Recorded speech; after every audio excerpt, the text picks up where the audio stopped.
નમસ્કાર મિત્રો, વેરાવળ રામોદ સાહેબની હોસ્પિટલ છે અને આપ જોઈ શકો છો અહીંયા માણસોના ટોળા જામી ગયા છે.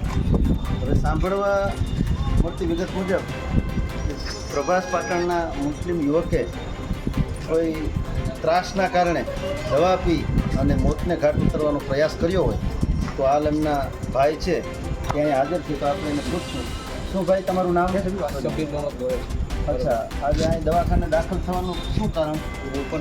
બપોરના મારા ભાઈને પોલીસ ચોકીએ બોલાવ્યો હતો, ત્યાં કંઈ મારપીટ કરેલી છે બરાબર, એફઆઈઆર વગરની. ને બપોરના મને ઘરે આવીને મારે સમાધાન કર્યા કે હું હવે મળી જાય. એવું ના ચાલે. પોલીસ સ્ટેશને તમને બોલાવ્યા હતા તમારા ભાઈને, તો શું કામ બોલાવ્યા હતા? એની ઉપર કોઈ ગુનો દાખલ થયો તો? ગુનો દાખલ નથી થયો તો એમને બોલાવ્યા હતા હા, ને અહીંયા મારપીટ કરેલી છે મારા ભાઈને. બપોરના ઘરે આવીને કે હું મળી જાય છે. પછી તમારા ભાઈને મારપીટ થઈ એમાં એની માટે કોઈ સારવાર બરાબર કીધી નહીં, કંઈ નહીં, ડાયરેક્ટ ઘરે જ આવી જોઈએ. અને એની દવા શું કીધી તમને કેમ ખબર? દવા બસ બપોરના હું ઘરે પેશાબ કરવા ગયો દુકાનેથી પેશાબ કરવા ગયો ઓલા જામના હતા અહીંયા કબ્રસ્તાનમાં. એ કબ્રસ્તાનમાં બધી પૂછ્યું મેં તો કોણ છે કે કાશીમ દવા પી. પછી તમને જાણ થઈ કે મારા ભાઈ દવા પી ગઈ, પછી ડાયરેક્ટ રમાવ રામોદ સાહેબનું શું કામ છે અત્યારે? અંદર છે બે ત્રણ હાલત નથી, મોતને મરણના વચમાં છે. હવે તમે શું કરવા માગો છો? શું કહેવા માગો છો? અમને કાયદેસરની કાર્યવાહી કરે હા, જેની માર કહી રહી.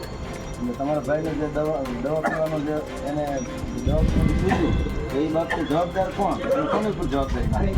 અમે પ્રસંગ ઉપર જેની મારી રહી કોને માર્યા એમ? એ પોલીસ ચોકીમાં મારેલા છે. એની મારી નામ નથી, પોલીસ ચોકીમાં મારેલા છે. ભાઈનું એમ કહેવાનું છે કે મારા ભાઈ ઉપર કોઈ ગુનો દાખલ નથી, કોઈ એફઆઈઆર થયેલ નથી, તેમ છતાં પોલીસે પોલીસ સ્ટેશને બોલાવેલ એટલે મારા ભાઈ ત્યાં ગયેલ હતા અને ત્યાં એને પોલીસ સ્ટેશનેથી પરત આવ્યો ત્યારે ખૂબ એને માર મારેલ હતો. હવે કોને માર્યો છે એ એને ખબર નથી. શિવ પોલીસ ચોકી એને માર મારેલ છે. કોણે માર્યો છે એ પોતે નજરે જોયું નથી, એ ખબર નથી, સાચા છે. તો આ બાબતે ઊંડી દિશાએ તપાસ થાય અને એની ન્યાયની માગ કરી રહ્યા છે.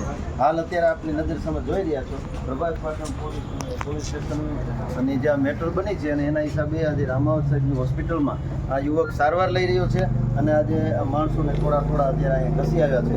તો હવે આ બાબતે પ્રશાસન તાત્કાલિક જાગૃત થાય એવી આ સૌ કોઈની માગ છે. હું રામજીભાઈ ચાવડા, કેમેરામેન આસિફ ચૌહાણ સાથે વેરાવળ.